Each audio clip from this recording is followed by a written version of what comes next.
Halo guys, welcome back again to my channel bersama saya Hansen di sini, dan seperti biasanya setiap harinya saya akan buatkan video seputar cryptocurrency. So, bagi kalian yang tertarik seputar cryptocurrency, boleh aja langsung bantu saya like dan juga subscribe. Jangan lupa juga untuk hidupkan lonceng notifikasinya supaya kalian gak ketinggalan update terbaru seputar cryptocurrency. Apa kabar kalian semuanya hari ini guys? Tentunya kita bakalan bahas updatean terbaru seputaran Bitcoin lagi. Dan per hari ini sebenarnya kita melihat market cenderung terkoreksi, dan secara overall kita melihat kapitalisasi pasar kripto global hari ini ada di angka 1,12 triliun dolar atau turun sekitar 2,10%. Sehingga kalau misalnya teman-teman perhatikan di top 10 coin itu semuanya dalam keadaan merah. Penurunannya ranging antara 1, sekian persen hingga ada yang 3%. So, secara overall kita melihat market terkoreksi hari ini. So, itu adalah outlook sementara untuk top coin yang ada. Sekarang kita masuk dulu ke beberapa berita dan data terbaru hari ini. Nah, setelah beberapa hari yang lalu guys, kita membahas salah satu fitur terbaru yang pengen di-launch oleh Ledger, yang disebut sebagai fitur recovery service. Dimana kalau misalnya teman-teman kehilangan seed phrase kalian atau kata sandi kalian yang ada beberapa atau belasan kata itu, maka teman-teman bisa menggunakan fitur ini. Kalau misalnya lupa, nanti bisa dikembalikan lagi seed phrase-nya. Tetapi itu kemudian memicu kontroversi bahwa sebagian orang merasa berarti selama ini harusnya seed phrase saya itu bisa diekstrak gitu, atau bisa diketahui oleh si ledgernya sendiri. Kalau memang itu benar, berarti tidak aman dong kita memakai ledger gitu. Dan dengan adanya banyak sekali kontroversi yang terjadi beberapa hari terakhir, kemudian pada akhirnya Ledger memutuskan untuk menunda gitu ya. Inilah the power of community guys. Hardware wallet company Ledger is postponing the launch of Ledger Recover following an intense week of criticism from crypto community. This experience has been very humbling. We miscommunicated on the launch of this product. It was not our intention to take people by surprise. So because of that, we understand the community's direction and apologize for the miscommunication. Jadi setelah beberapa hari mereka mengumumkan bakal merilis fitur tersebut. Kemudian pada akhirnya hari ini mereka memutuskan untuk karena banyak sekali kontroversi dan bisa saja banyak sekali berita yang tidak benar yang tersebar di mana-mana, mereka memutuskan untuk kita postpone dulu, kita tunda dulu sampai keadaan mungkin mereda, baru mereka akan cari solusi terbaiknya. Apakah mereka akan mengubah program ini ataukah akan tetap dilanjutkan tapi dengan syarat tertentu? Who knows gitu ya. Tapi untuk sementara ini yang kita tahu, dan sebenarnya saya pribadi juga pengen tahu lebih lanjut gitu, kelanjutannya seperti apa nih. Karena kalau misalnya memang benar gitu guys, dan kita mendapatkan ada bukti bahwa memang Ledger ini bisa gitu untuk nge-extract seed phrase kita tanpa kita perlu melakukan apapun. Mereka bisa ekstrak sendiri gitu, artinya dari belakang layar. Maka tentunya itu tidak aman untuk digunakan guys. Dan saya mungkin akan tidak lagi menggunakan Ledger sama sekali. Kalau untuk sekarang saya baru memindahkan sebagian, tapi masih ada sebagian ditaruh di Ledger. Tapi kalau memang sampai saya melihat ada bukti yang menunjukkan bahwa Ledger bisa sesuka hati untuk mengakses aset saya, maka saya pribadi pasti akan keluar semuanya. Atau aset saya akan saya keluarkan semuanya dari Ledger. Dan kemungkinan pada saat itu saya juga akan umumkan di sini supaya mungkin teman-teman yang berniat untuk melakukan hal yang sama itu juga udah bisa melakukan hal tersebut. Tapi untuk sementara ya kita, kalau saya pribadi mungkin masih akan wait and see terlebih dahulu untuk kelanjutannya nanti seperti apa. Dan masih banyak orang yang lebih pintar dari saya gitu. Kalau misalnya orang-orang pintar tersebut sudah menemukan bukti gitu bahwa memang Ledger bisa mengakses aset saya dan sudah terbukti bisa, maka saya mungkin akan keluar dari Ledger dan saya juga akan umumkan di sini supaya teman-teman juga bisa mungkin aware. Oke. Jadi itu adalah yang pertama. Kemudian yang kedua, saya pengen bahas lagi Bitcoin Rich List karena belakangan banyak sekali aktivitas yang cukup besar yang terjadi di top 100 coin guys. Terutama yang pernah kita lihat juga di video terakhir ketika kita membahas Bitcoin Rich List, yaitu adalah ada paus baru yang muncul dan langsung menjadi nomor 3 terbesar dengan total 117.000 Bitcoin. Jadi dalam satu transaksi saja dia mampu membeli 117.000 Bitcoin. Saya nggak tahu apakah ini perseorangan ataukah ini sebuah grup, who knows. Tapi intinya ada sebuah whales baru di Bitcoin. Tetapi yang juga menarik adalah kalau misalnya teman-teman perhatikan, ada yang melakukan distribusi cukup besar, yaitu di nomor 7 guys. Dengan pengurangan sebesar 43.000 Bitcoin. Dan transaksi terakhirnya itu ada di tanggal 24 Mei, jadi baru 1-2 hari yang lalu. Selanjutnya, kalau misalnya kita lihat, transaksi yang cukup besar juga terjadi di nomor 16 dengan penambahan 40.000 Bitcoin. Transaksi terakhir di tanggal 7 Mei. Kemudian, nomor 21 ada penambahan 33.400 Bitcoin. Terakhir kali transaksi 24 Mei. Jika kita scroll lagi ke bawah, ada juga yang nambah 2.200. Yang di bawahnya ada tulisan di sini, kita exclude ya guys, karena ini merupakan walletnya exchange. Kemudian kalau kita lihat lagi ada yang nambah 556, ada yang plus 17.669, ada yang plus 126, kemudian di sini juga ada yang di sini rata-rata adalah wallet exchange ya guys. Di sini minus 4.215, di sini ada plus 10.000 Bitcoin. Jadi secara overall kita melihat ada beberapa yang akumulasi, ada beberapa juga yang distribusi. Kalau kita cuman melihat dari segi walletnya. Tetapi kalau kita lihat dari totalnya, total Bitcoin yang ditransaksikan, maka secara net flow itu masih positif guys. Karena yang plus di sini itu lebih banyak. Karena di sini saja sudah plus 117.000 Bitcoin. Ini saja harusnya sudah mampu mengcover semua yang melakukan distribusi di sini. Di sini cuma 43.000. Kalau kita tambahkan yang di bawah, ada yang distribusi berapa di sini? Distribusi yang merah mana nih guys? Nah, ini seperti ini 246 minus 4.000 Bitcoin. Ini bukan, ini exchange, oke? Yang besar itu cuma dia doang.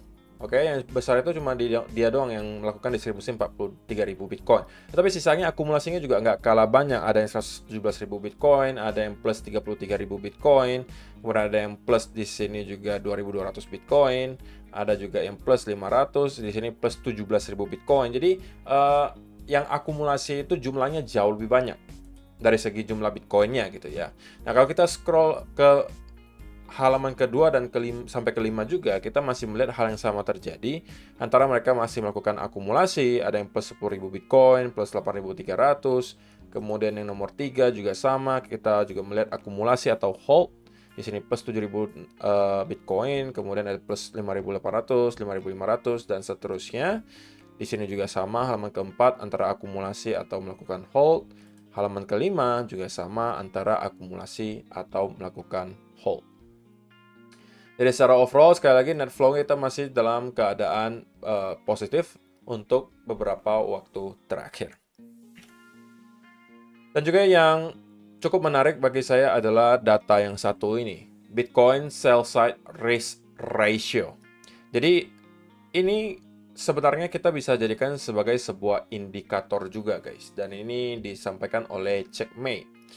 Bitcoin Sell Side Risk Ratio is approaching all-time lows. Oke, atau yang disampaikan di sini adalah Sell Side Risk Ratio di sini hampir mencapai angka paling atau area paling rendah sepanjang masa Bitcoin. This indicates that investors are reluctant to spend coins which are in profit or loss within the current price range. This usually occurs when sellers are exhausted on both sides, suggesting big moves are coming. Jadi mungkin yang muncul di benak kalian pertanyaannya adalah, apa nih fungsi indikatornya kok, gitu kan? Nah, setiap kali indikator ini menunjukkan di bawah garis merah ini, oke, terlebih lagi kalau misalnya sudah se-ekstrim sekarang, terakhir kali kita melihat indikator ini melakukan penurunan se-ekstrim ini itu di akhir tahun 2020, kemudian ada di 2017, kemudian 2016, tetapi kalau kalian perhatikan yang kali ini itu lebih dalam daripada yang beberapa kali sebelumnya. Terakhir kali kita melihat sell side risk ratio itu lebih dalam daripada yang sekarang itu di tahun 2016, dan itu satu-satunya kita melihat pernah sedalam itu. Nah, apa indikasi yang ditunjukkan di sini? Bahwa kalau misalnya kita melihat ini menurun drastis, berarti untuk sekarang, baik orang-orang yang hold dalam keadaan profit atau hold dalam keadaan loss, itu sama-sama tidak punya niatan untuk menjual Bitcoin-nya. Oke, artinya yang mungkin membeli di harga 30.000 masih loss nggak mau ngejual, yang beli kemarin mungkin di harga 20.000 itu juga nggak ada niatan untuk menjual. Dan biasanya ketika hal ini terjadi, ini tidak untuk menunjukkan bakalan ke arah mana ya berikutnya guys, tapi ini hanya untuk menunjukkan bahwa mereka sama-sama tidak mau menjual, baik yang profit maupun loss itu nggak mau menjual di harga yang sekarang. Artinya harga sekarang mungkin tidak menarik bagi investor untuk taking profit ataupun cut loss. Dan secara historis ketika hal ini terjadi, maka biasanya tidak lama kemudian akan terjadi semacam volatility yang sangat tinggi. Oke, nah volatility-nya ke arah mana? Nah, itu yang tidak bisa ditunjukkan di sini. Tapi artinya apa? Artinya sekarang Bitcoin berada dalam fase calm before storm. Oke, dan terakhir kali kalau kalian lihat di sini, itu adalah ketika kita sideways cukup lama di sini. Oke, sell side risk ratio-nya juga sangat dalam ke bawah. Dan kemudian kita melihat volatility luar biasa ke atas. Oke, di sini juga sama, kita melihat sell side risk ratio-nya cukup dalam, dan pada akhirnya kita melihat rally yang cukup kencang ke atas. Ya, walaupun tidak selalu ke atas ya guys, sekarang juga ada ke bawah, tetapi pada intinya ketika kita melihat sell side risk ratio ini berada di area yang cukup dalam, berarti pada saat itu, kita kemungkinan besar tidak lama kemudian akan mendapatkan volatility yang cukup tinggi. Jadi teman-teman ya harus waspada gitu ya, karena kita nggak tahu volatility-nya nanti akan ke arah mana. Tapi intinya kalau misalnya teman-teman sudah mempersiapkan portofolionya untuk dapat menghandle semua senario, harusnya hal ini tidak akan bermasalah. Tapi embrace for volatility mungkin dalam beberapa waktu mendatang. Oke? So, itu adalah beberapa data dan berita hari ini yang pengen saya sampaikan untuk kalian. Sekarang kita masuk aja ke chartnya Bitcoin, dan saya pengen langsung mulai dari 1 hour chart terlebih dahulu. Nah, teman-teman, kemarin kita sudah sempat membahas bahwa Bitcoin sepertinya cenderung membuat semacam rally diikuti konsolidasi, yang berarti saya sampaikan kemarin harusnya Bitcoin mempunyai probability lebih tinggi untuk melanjutkan kenaikan, minimal kembali nge-retest ke area trendline di sini. Ya, walaupun sebenarnya guys, kita tidak sempat menyentuh ke area trendline tersebut, tapi hanya mendekati saja. Dan pada akhirnya kita justru melihat ini adalah sebuah fake out. Oke, saya sampaikan di video kemarin juga, kalau misalnya teman-teman yang berniat untuk melakukan buy, salah satu senario yang bisa dimanfaatkan adalah ketika kita mendapatkan konsolidasi di atas area trendline di sini dan kemudian breakout, ini adalah setup bagi kalian. Tetapi yang terjadi di sini adalah kita mendapatkan konsolidasi, dan konsolidasinya terlihat cukup meyakinkan justru guys di 15-minute chart. Saya bahkan tadi sempat berpikiran untuk masuk ketika dia breakout dari sini.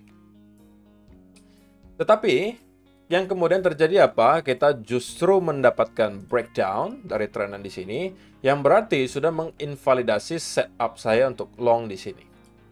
Oke, sekali lagi itulah pentingnya kenapa teman-teman menunggu untuk konfirmasi. Ketika ada setup muncul, tunggu konfirmasinya sebelum teman-teman masuk. Jadi jangan ngasal masuk, gitu ya. Nah, untuk sekarang, karena kita sudah kembali ke range di sekitaran di sini, maka saya pribadi lebih prefer untuk wait and see terlebih dahulu, guys. Tidak lagi ada setup baru yang saya temukan mungkin dalam waktu dekat, kecuali beberapa senario yang sudah saya bahas beberapa kali sebelumnya itu kembali muncul. Senario apa saja? Senario pertama saya jelaskan ulang lagi, antara kita drop dan membuat fake out di bawah area ini, kemudian naik membuat inverse and shoulder, ini saya akan manfaatkan sebagai setup pertama.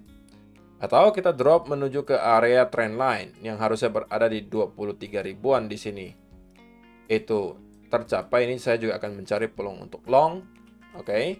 Atau kita mendapatkan adanya push ke sini di atas area trendline, kemudian konsolidasi dan break di atas konsolidasi tersebut, ini juga adalah peluang bagi saya untuk long.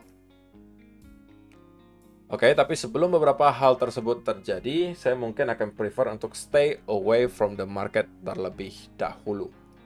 Karena kita sekarang cenderung berada dalam keadaan yang cukup sideways. Dan kalau perlu kalian tahu, sideways itu adalah salah satu kondisi di mana kalian biasanya bakalan kehilangan banyak capital kalau kalian memaksa untuk terus masuk ke market. Kenapa bisa? Karena kalau misalnya kita logikanya aja guys, kalau kalian buy di sini misalnya, naik sedikit, kita kemudian kembali drop. Ini kemungkinan kena stop loss kalian. Kalian katakanlah sell di sini. Turun sedikit, kemudian kembali naik, stop loss kalian kembali kena. Kalian buy lagi di sini misalnya. Tiba-tiba drop, kalian kena lagi stop loss. Makanya banyak orang itu yang biasanya trade berdasarkan tren, itu bakalan kemakan banyak kalau misalnya tiba-tiba ada sideways move seperti ini. Maka saya sering sampaikan, kalau teman-teman merasa kondisi market sekarang itu tidak terlalu mendukung untuk kalian masuk ke market, jauhin dulu market, stay away from the market, wait and see terlebih dahulu. Tidak perlu setiap hari kalian berada di dalam market guys. Lebih baik kalian menjadi seorang sniper daripada seseorang yang memegang machine gun.